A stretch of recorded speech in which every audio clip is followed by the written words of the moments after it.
எல்லாருக்கும் வணக்கம். மழை நேரம் புயல் நேரம்னு வந்தா வானத்துல ஒரு பயங்கரமான ஷோ நடக்கும் இல்லையா? அந்த நொடி பொழுதுல பளிர்னு தோன்றி மறைகிற மின்னல் கீத்தும் அதுக்கு பின்னாடி வர்ற அந்த இடி முழக்கமும் அடடா நம்மள எப்பவுமே ஆச்சரியப்படுத்தும். பார்க்கறதுக்கு மிரட்டலா இருந்தாலும் இதுக்கு பின்னாடி ஒரு சூப்பரான சயின்ஸ் இருக்கு. வாங்க அந்த மர்மத்தை தான் இன்னைக்கு சிம்பிளா பாத்துரலாம். ஓகே, ஒரு புயல் வரும்போது நம்ம எல்லாருக்கும் மனசுல வர்ற ஒரு காமன் கேள்வி இருக்கு. பல வருஷமா யோசிச்சிருப்போம். அந்த மர்மத்துக்கான பதில தான் நாம இன்னைக்கு தேட போறோம். அது என்ன கேள்வினா, ஏன் இடி சத்தம் கேட்கறதுக்கு முன்னாடி மின்னலோட வெளிச்சம் மட்டும் பளீர்னு நம்ம கண்ணுக்கு தெரியுது? யோசிச்சு பாத்தீங்களா? ரெண்டுமே ஒரே சமயத்துல நடக்கிற ஒரு விஷயம்தான். ஆனா ஏன் இந்த டைம் கேப்? வாங்க இந்த புதிரை அவிழ்க்கலாம். சரி, இந்த கேள்விக்கு பதில் தெரியணும்னா நம்ம முதல்ல இந்த விஷயத்தோட பாட்டை பார்க்கணும். அதாவது அந்த வெளிச்சம் இருக்கு இல்லையா, மின்னல், அது எப்படி உருவாகுதுன்னு முதல்ல புரிஞ்சுக்கலாம். சிம்பிளா சொல்லணும்னா, மின்னல்ங்கிறது வானத்துல நடக்கிற ஒரு மெகா சைஸ் எலக்ட்ரிக் ஸ்பார்க் மாதிரி. புயல் மேகங்களுக்குள்ள பாசிட்டிவ் நெகட்டிவ்னு ரெண்டு விதமான சார்ஜஸ் பிரிஞ்சு நிற்கும். இந்த ரெண்டுக்கும் நடுவுல இருக்கிற வித்தியாசம் ரொம்ப அதிகமாகும்போது ஒரு பயங்கரமான கரண்ட் பாஸ் ஆகும். அதுதான் நமக்கு மின்னலா தெரியுது.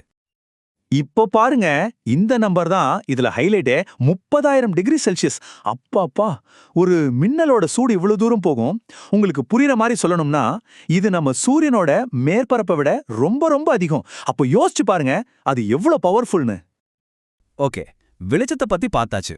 இப்போ சத்தத்துக்கு வருவோம். ஒன்னு தெரிஞ்சுக்கோங்க, மின்னல் இல்லாம இடி கிடையாது, இடி இல்லாம மின்னலும் கிடையாது. மின்னலோட நேரடி ரிசல்ட் தான் இடி. அப்போ கொஞ்ச நேரத்துக்கு முன்னாடி நாம பார்த்தோமே, அந்த 30,000 டிகிரி செல்சியஸ் சூடு, அதுதான் இடியோட சத்தத்துக்கே காரணம். மின்னல் அது போற வழியில இருக்கிற காத்த நொடிப்பொழுதுல பயங்கரமா சூடாக்கிடுது. கொஞ்சம் இமேஜின் பண்ணி பாருங்க. ஒரு செகண்ட்ல காத்து நம்ப முடியாத அளவுக்கு சூடாகி ஒரு குண்டை வெடிச்ச மாதிரி டக்குன்னு விரிவடையுது. அப்படி அது விரிவடையும் போது ஒரு அதிர்ச்சி அலைய, அதாவது ஒரு ஷாக் வேவை உருவாக்குது. அந்த ஷாக் வேவோட சத்தத்தை தான் நாம இடின்னு கேக்குறோம். சரி, இப்போ நம்ம கிட்ட எல்லா க்ளூவும் இருக்கு. மின்னல்ங்கிறது லைட்டு, இடிங்கிறது சவுண்டு. இப்போ நம்மளோட கேள்விக்கு வருவோம். ஏன் ஒன்னு முன்னாடியும் இன்னொன்னு பின்னாடியும் வருது? இதை நீங்க வெளிச்சத்துக்கும் சத்தத்துக்கும் நடுவுல நடக்கிற ஒரு ரேஸ் மாதிரி நினைச்சுக்கோங்க. மின்னல் அடிச்ச அதே செகண்ட்ல இந்த ரேஸ் ஸ்டார்ட் ஆகுது. ஆனா இதுல ஒரு ட்விஸ்ட் இருக்கு. லைட் நம்ப முடியாத வேகத்துல போகும். ஆனா சவுண்ட் அதை விட பல மடங்கு மெதுவா தான் பயணிக்கும். அதனால தான் இந்த ரேஸ்ல எப்பவுமே ஜெயிக்கிறது யாரு? நம்ம லைட் தான், அதாவது மின்னல். சிம்பிளா சொல்லணும்னா, ரெண்டும் ஒரே நேரத்துல தான் உருவாகுது. ஆனா லைட்டோட வேகம் ரொம்ப அதிகங்கிறதால அது நம்ம கண்ணுக்கு உடனே வந்துடுது. மெதுவா வர்ற சவுண்ட், அதாவது இடி, நம்ம காதுக்கு வந்து சேர கொஞ்சம் செகண்ட்ஸ் ஆகுது. அவ்வளவுதாங்க விஷயம். இப்போ மர்மம் விலகிருச்சு இல்லையா? சரி, முக்கியமான கேள்விக்கு பதில் கிடைச்சிருச்சு. ஆனா புயலோட கதை இதோட முடியல. நம்ம பார்க்குற எல்லா மின்னலும் ஒரே மாதிரி கிடையாதுங்க. அதுல பல வகை இருக்கு. வாங்க அதுல சிலதை பத்தி தெரிஞ்சுக்கலாம். மேகத்திலிருந்து பூமிக்கு வர்றது ஒரு வகை, இதுதான் நாம பொதுவா பார்க்கறது. அப்புறம் ரெண்டு அலக மேகங்களுக்கு நடுவுல நடக்கிறது இன்னொரு வகை. ஒரே மேகத்துக்குள்ளே நடக்கிற மின்னலும் இருக்கு, இதுதான் ரொம்ப காமன். நம்ம சில சமயம் நைட்ல தூரத்துல வெளிச்சம் மட்டும் பளீர்னு தெரியும்ல, சத்தமே கேட்காது. அதுக்கு பேர் வெப்ப மின்னல்னு சொல்லுவோம். அது ஒன்றும் தனி வகை கிடையாது. ரொம்ப தூரத்துல வர்ற ஒரு சாதாரண மின்னல் தான். அதோட வெளிச்சம் நம்மள வந்துடுது, ஆனா சத்தம் வர்றதுக்குள்ள கரைஞ்சு போயிடுது.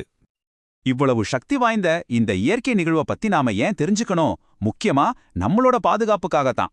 வாங்க புயல் நேரத்துல எப்படி சேஃபா இருக்கலாம்னு பார்க்கலாம். புயல் வரும்போது நாம பாதுகாத்துக்க இந்த 4 சிம்பிள் ஸ்டெப்ஸை ஃபாலோ பண்ணா போதும். முதல்ல, உடனே பாதுகாப்பான ஒரு பில்டிங் உள்ள போயிடுங்க. 2வது, உயரமான மரங்கள், திறந்த வெளிகள் பக்கத்துல நிக்காதீங்க. 3வது, வயர் கனெக்ஷன் இருக்கிற ஃபோன், கம்ப்யூட்டர் மாதிரி எதையும் யூஸ் பண்ணாதீங்க. 4வது, தண்ணி பக்கத்திலே போகாதீங்க. ஏன்னா தண்ணி மின்சாரத்தை ரொம்ப ஈஸியா கடத்தும். இதெல்லாம் நம்ம உயிரை காப்பாத்துற சின்ன விஷயங்கள். ஆக இதுல முக்கியமான விஷயம் ஒன்னே ஒண்ணுதான். அதை நல்லா ஞாபகம் வச்சுக்கோங்க. இடி முழங்கும் போது வீட்டுக்குள்ள போங்க. இடி சத்தம் உங்க காதுல கேக்குதுன்னா மின்னல் உங்களை தாக்குற அளவுக்கு பக்கத்துல இருக்குன்னு அர்த்தம். அதனால யோசிக்காம உடனே பாதுகாப்பான இடத்துக்கு போயிடுங்க.